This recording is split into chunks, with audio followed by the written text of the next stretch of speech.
नमस्कारम। योग शिक्षक निर्माण जो कोर्स है, योगा टीचर ट्रेनिंग जो कोर्स है, उसके दूसरे लेसन में आप सबका एक बार मैं पुनः स्वागत करता हूं। आज मैं एक नया लेसन आपके लिए लेकर के आया हूं। योग में जब हम आगे बढ़ते हैं तो स्टेप बाय स्टेप ही बढ़ना चाहिए। आज मैं आपको एक चीज़ सिखाना चाहता हूं कि योग करने से पहले आपकी 3 चीज़ों पे आपने ध्यान देना है। 3 चीज़ों पर योग करने से पहले कौन सी 3 चीज़ें हैं? एक है कंफर्टेबल पोस्चर, यानी आपका पोस्चर कंफर्टेबल होना चाहिए। इसको मैं डिटेल में कर लूँगा। कंफर्टेबल पोस्चर को यानी आप कभी भी बैठें तो आप ऐसे ना हो, ऑकवर्ड पोजीशन में ना बैठें जिसमें आपको कष्ट हो।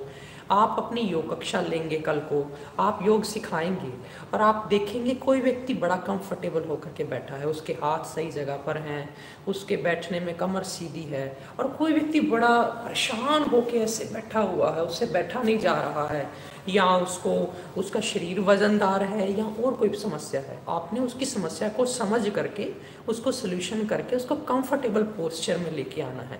इसको महर्षि पतंजलि कहते हैं स्थिरम सुखम आसनम, यानी स्थिर, जिसमें आप ज़्यादा देर तक स्थिर यानी एकदम स्टेबल होके ज़्यादा देर तक आप आराम से जिस पोस्चर में बैठ सकें उसी में बैठ के योग करें। ये महर्षि पतंजलि का कथन है। तो पहली चीज़ क्या हो गई, दोबारा दोहरा दूँ, कंफर्टेबल पोस्चर, जो योग करते वक्त, करवाते वक्त, हर दिन हर समय आपको ध्यान में रखनी है। दूसरी चीज़ कौन सी है?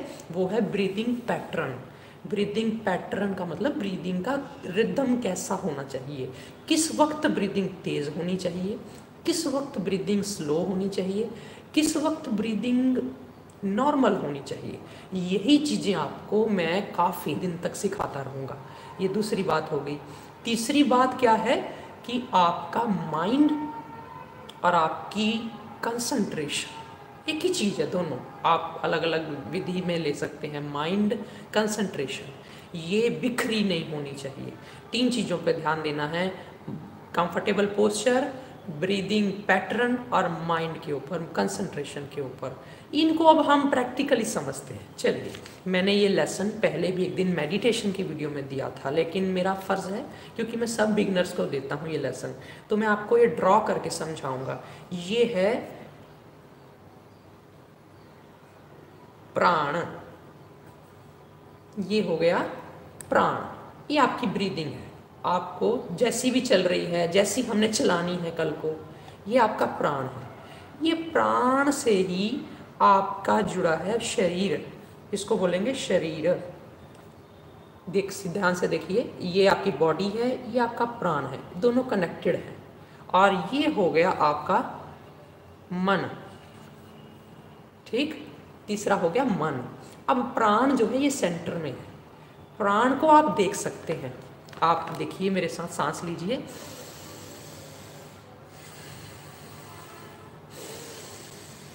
आंखों से दिखाई ना देता है, नहीं देता है, लेकिन फिर भी महसूस होता है। प्राण ये स्थूल भी है और ये सूक्ष्म भी है। यानी स्थूल वो चीज़ होती है जो दिखाई दे, सूक्ष्म वो होती है जो दिखाई ना दे।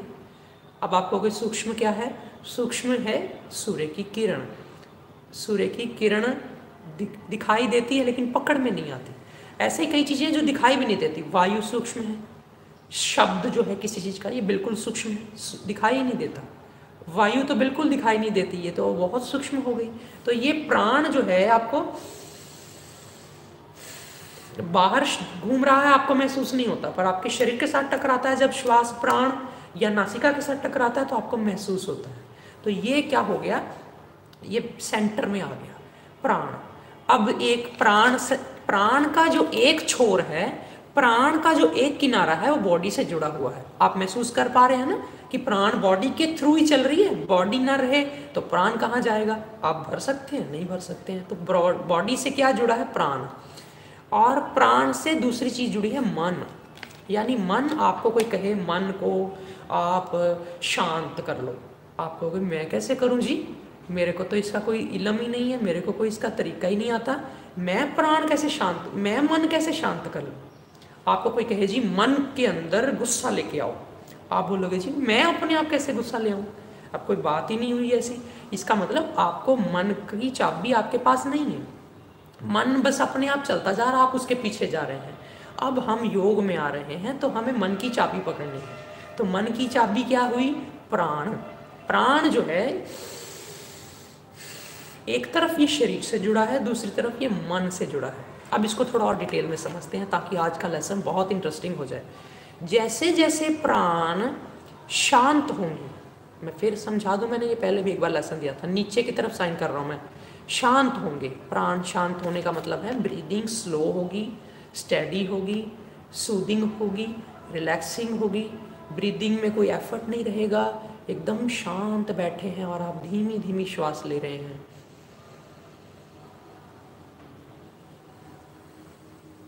धीरे धीरे तो आप और भी शांत हो रहे हैं, सांसें बहुत शांत हो रही हैं, और वो श्वासों का शांत होना वो डायरेक्टली प्रोपोर्शनल है, जैसे जैसे प्राण शांत होंगे वैसे वैसे आपका मन भी शांत होगा।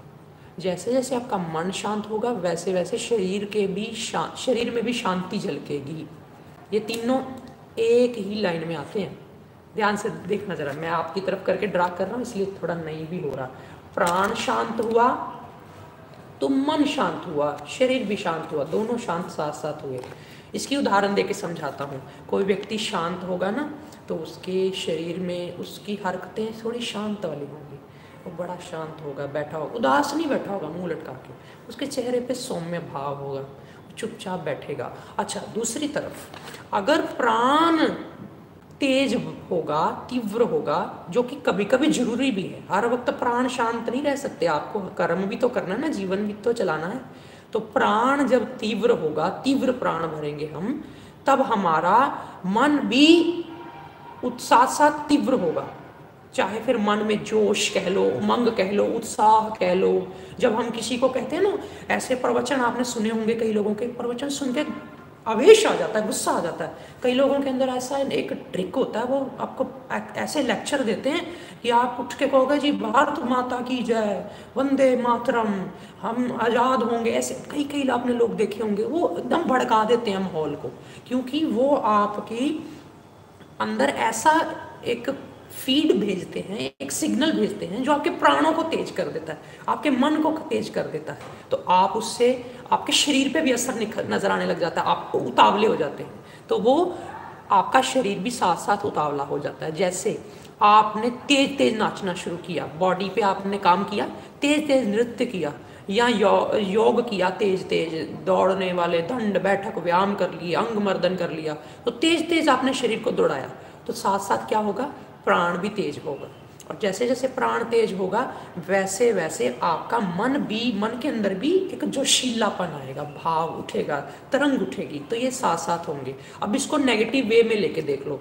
जिस व्यक्ति के अंदर मन में हर वक्त कुछ ना कुछ विचार चलते रहते हैं, मन रुकता ही नहीं, कभी नीचे जाता ही नहीं है, साइलेंट होता ही नहीं है, तो वो मन उसका ऊपर ही ऊपर है, हर वक्त चलना मन का, हर वक्त नेगेटिविटी, हर वक्त सोचना, तो क्या होगा, उसके शरीर भी क्या करेगा, उसका शरीर क्या होगा, कई लोगों को आपने देखा होगा वो ना आंखें ज़्यादा हिलाते रहते, या आंखें नहीं हिलाएंगे तो वो उनका पैर हिलता रहेगा, टांगे हिलती रहती हैं। आपने बैठे हुए व्यक्ति को कभी को किसी को देखा है टांगे हिलाता रहा, पैर हिलाता रहना, या पेन पकड़ा तो टिक टिक टिक टिक टिक टिक टिक टिक करते रहना, या कोई ना कोई शारीरिक एक्टिविटी करते रहना, टिक के ना बैठना, इधर बैठे उठे, फिर उधर बैठे इधर बैठे उठे, अंदर गए बाहर गए।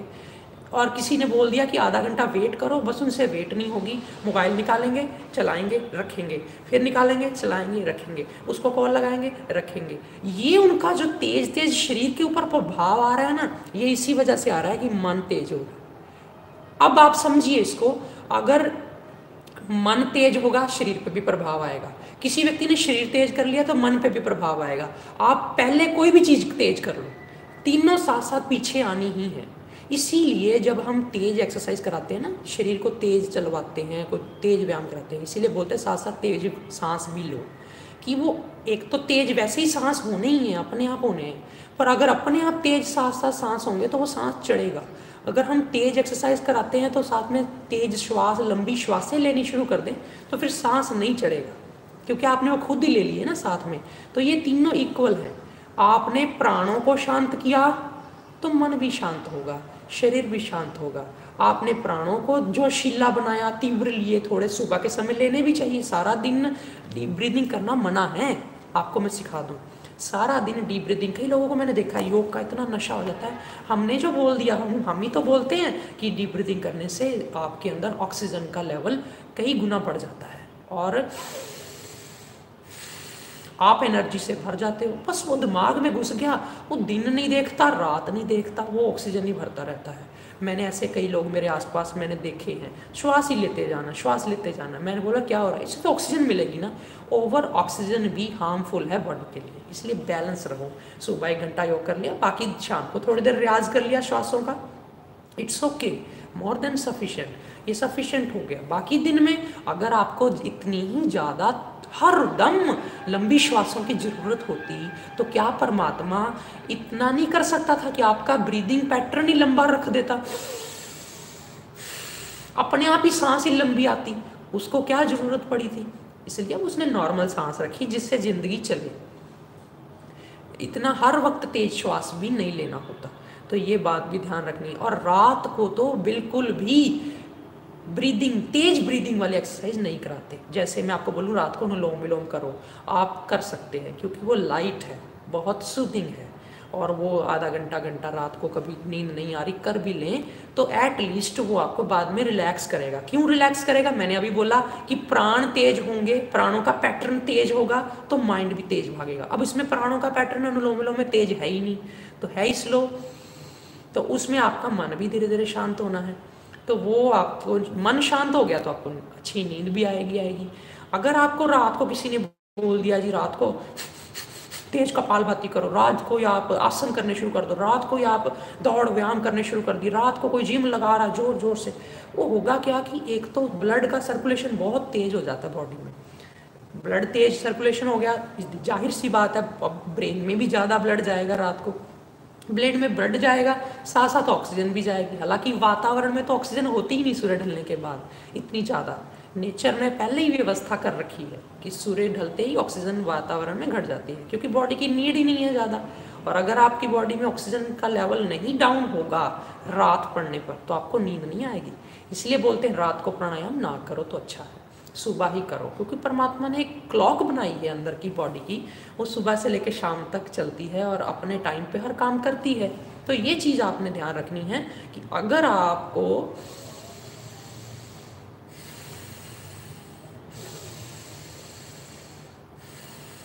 ये होगी नॉर्मल गहरी श्वास, सामान्य श्वास, एक गहरी श्वास, एक सात्विक सी। अब इसमें अगर आप और तेज लाएंगे, तेजपना लाएंगे, फास्ट करेंगे,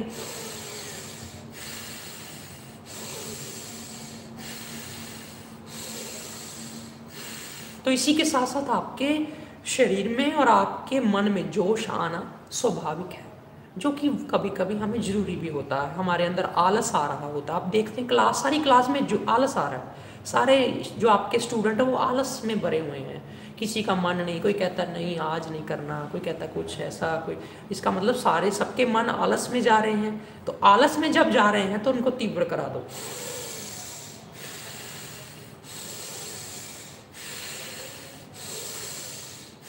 और तीव्र का भी एक नियम है, जब एक तीव्र अति तीव्र हो जाता है एक हद के बाद, उसके बाद जब आप रुकते हैं तो धीरे धीरे बॉडी शांत होती है, प्राण शांत होते हैं, मन शांत होता है, और एक समय के बाद उतना ही धीमा भी हो जाता है प्राण, क्योंकि जितना तेज हरकत की प्राण ने पहले, अब उतना ही वो रेस्ट लेगा प्राण।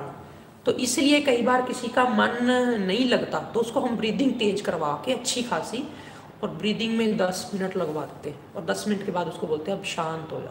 फिर वो 2 मिनट, 3 मिनट, 4 मिनट, 5 मिनट, क्योंकि 10 मिनट उसने प्राणायाम किया, एटलीस्ट 5 मिनट तो उसको शांत होने में लग ही जाएंगे। वो 5-10 मिनट बाद अगले 5-10 मिनट जो उसके बीतते हैं वो बहुत ही ज़्यादा शांत हो जाता है नॉर्मल से भी। क्यों? क्योंकि एक तरफ बॉडी ने पहले हरकत कर ली खूब और उसके बाद वो शांत हो गया। अब इसमें मैं जाते जाते आखिरी 1 मिनट में मैं कुछ नॉलेज और जोड़ना चाहता हूँ आपके लिए, वो ये कि जैसे कोई व्यक्ति को रात को सपना आया और सपने में उसको कोई डरावना सपना आया और वो डर गया और उठा और उसने देखा उसकी धड़कन तेज हुई है और उसकी सांसें तेज हुई है। इसका मतलब सांसें तेज होनी स्वाभाविक है अगर मन तेज हुआ है तो। रात को मन तेज दौड़ा, डरा और उसकी सांसें भी तेज हो गई।